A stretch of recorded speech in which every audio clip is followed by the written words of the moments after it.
Hello and welcome to another Kingshot video. Today's video is going to be on the arena, and we are going to be going through some tips and tricks, very time related actually, to be honest. If you want to do really well in this event, we're going to go through some setups, we're going to go through the basics of what you actually have to do. We're going to go through whether or not to actually spend the gems, I think is probably key, and then the type of things you can get from the shop, and probably look through some actual battles and some history. So currently I am placed in 34 in the arena. I will never hit the dizzy heights of top. I may be able to get there for a few hours a day, but it's not really worth my time, and I'll kind of explain that as we go. You will see there are some very big powered people towards the top end of the arena. These guys flex a lot. What I do like about it, though, is that you can actually look at what they've got. And that is a disgusting formation with a lot of red gear. I mean, look at that, Amadeus. I mean, that's a lot of red gear. You can see why they're top of the arena. And probably won't get moved off there again today.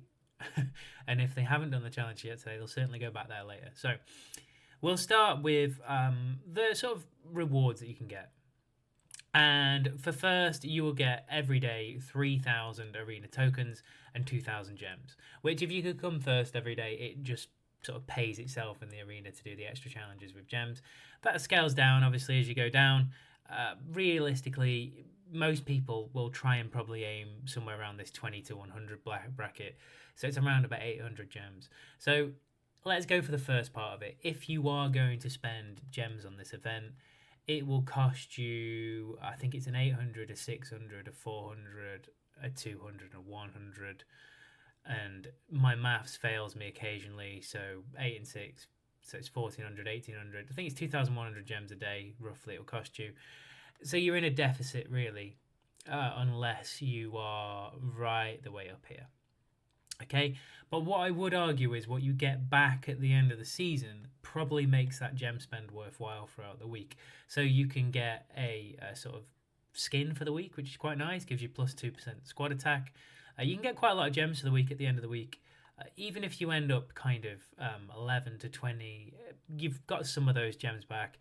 But the sort of gold shards and things like that, I would say for the price of the gems that you're paying over the week, you know, round about what you're paying, 14.7, something like that, less than around about 15k gems. I should probably work the maths out before I go onto these videos, but I never do. But around about 15k gems, you're going to recoup over the week probably half of those gems roughly, and then also pick up, you know, quite a few arena tokens plus the ones you've got through the week, and you'll also pick up some gold shards and some gold books. For me, that is a useful use of gems. Even if realistically just for the arena tokens, because it is a great source of being able to get gold gear every week. So every week you can pick up one piece of gold gear. That's how I've built my formation out, to be honest. I've used the arena and kind of got those extra gold pieces. You can choose the piece that you want, which is great. And if you really are getting extra points throughout the week, there are a few other things in here. So I've already got 9k points this week. I could probably get, I definitely won't be getting soul shards, but that's a different story. So I would be getting things like these purple gear pieces to help the pieces that I've got level up a little bit. I could get hammers. I could get gold shards. I did used to get purple books, but I've kind of done all the purple that I wanted to now, so I might start picking up some gold books as well.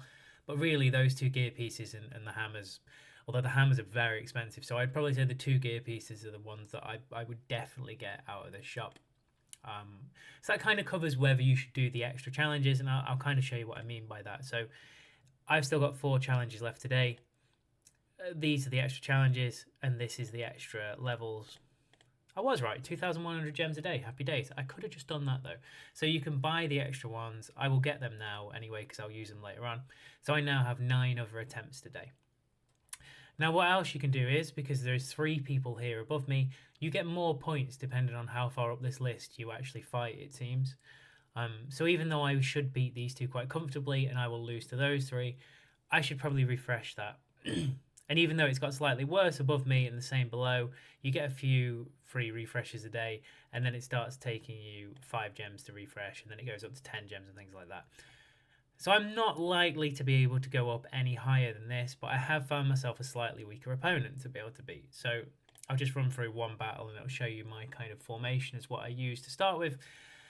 And I used to use Yonwoo on my backline. She was brilliant for this event, particularly if you're a low spender. I would recommend Yonwoo as one of the best people to have. The amount of damage she can kick out from the back row is pretty cool.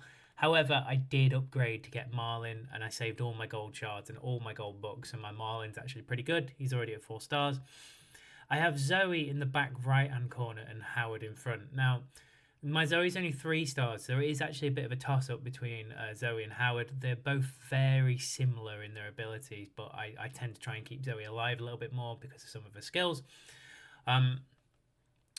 Again, if we can, I don't think you can view them from here, unfortunately, but we'll go into some skills afterwards and trying to show that. So what I try to do is really, this is kind of like a sacrificial lamb, is Yonwoo in this formation. She will die quite quickly, but my 2 damage dealers, because of the gear that I've got, pretty much a Jable and definitely Marlin. Marlin sort of smokes people in this mode. What tends to happen is this side kind of comes across and runs into Zoe, because Howard also dies quite quick. But Zoe lasts quite a long time, which allows these two to get to work. So I just kind of show you how that plays out. It should play out to a nice easy victory, but I'll show some of the fights whereby it hasn't quite worked out the way it probably should do for other people when they attack. So there you go. Zoe's down. Jable's also now down. This is actually a lot closer than what I thought it was going to be, but Marlin literally just destroys stuff with that cannon. So you get some rewards for doing it, and you move up through the rankings based around the amount of points you get. I think it's 11 points if you're at the top, and then you kind of come up against some other people. I will 100% be fighting Jucker later on, just because he is a soul user, and if I manage to beat him, he isn't going to live it down. If I lose that fight, though, I also won't live that down. So it's kind of like one of those, I've got to be cautious, make sure I win kind of fights. So you have to set your offensive lineup, which is what that was.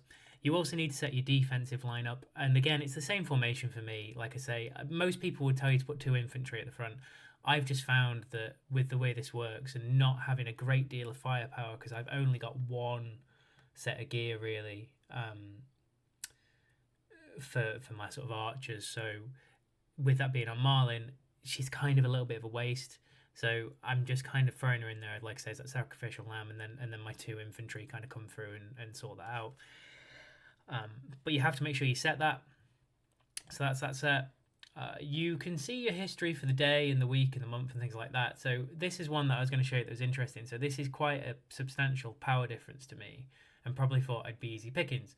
But I'm in red on this side. So as you see, Yonwoo went down early. Zoe came through and held up just about long enough. And then for Marlin to get to work in the back line. My Marlin, I think, is pretty strong compared to this guy's Marlin. Otherwise, I would have been smoked, I think. But there you go. So even with an extra kind of 500k's worth of power there, I've managed to pull out a victory. So I can sometimes do that, but what really happens is, and this is where my tip comes into, you'll see the kind of people here that are beating me, so 6.3, 6.2, 9.4, 7.5. What happens is, if you are in certain parts of the world, and unfortunately I'm in one of those parts of the world, most of the people who are very good at this don't do this until nearly at reset. And the reason they do that is because then they sit a little bit further down. So at the moment, even though I'm at 29th with 5.3, there will be people below me with people like Duke, there you go, who've got 8.6. They will do their challenges later in the day because they understand that the people around them, the 4.8s, are not going to attack them. So their number won't drop. Whereas the people at the top won't be able to fight them because it doesn't go far enough down the list for them to find. So what you tend to find is if you do yours, like I do mine probably 21 UTC, something like that, before I go to bed. And I'll sort of be about 10th when I go to bed, but by the time it actually comes to reset, I've moved to about 30th, and that's because these bigger players play at sort of 23, 40 or something like that, UTC, just before reset, and then move up through.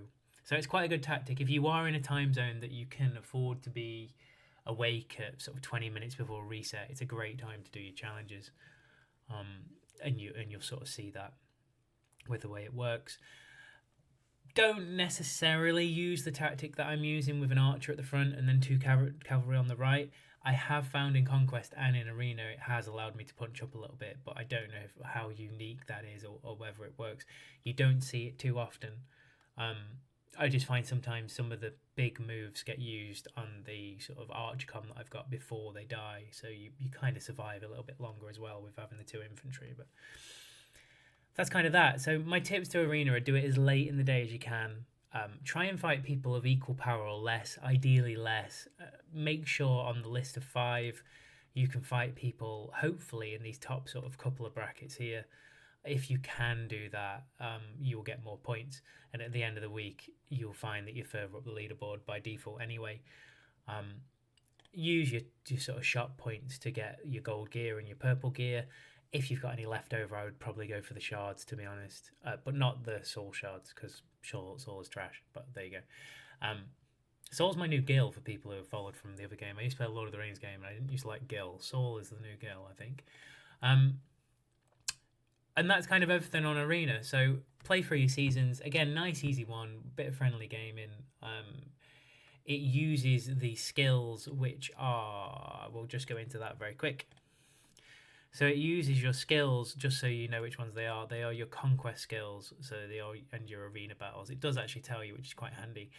So the further you can get these ones upgraded, the better for those. So my Jable's not exactly upgraded. That's because I'm already saving for Generation 4 for Margot. So I'm trying to save gold books really already for that. I've got quite a specific method that I tend to be trying to go through for the first 4 or 5 generations. I'll probably do a tier list at some point. Zoe's skills have been upgraded as well. And what I like about Zoe is this sort of amplification of damage taken. With her surviving longer, it goes off a couple of times, quite nice. Also with her having the heal and being on that backline, again, she's got a little bit longer uptime, which you get for being on the backline, really. But yeah, it's those skills that kind of get used. So just make sure you're using the ones that are sort of area effect. Big damage skills tend to be the ones that they are. You will find some people using heals. And I have been out healed a couple of times by Hilde. And in Conquest in particular, I've been out healed by Gordon, which is really annoying.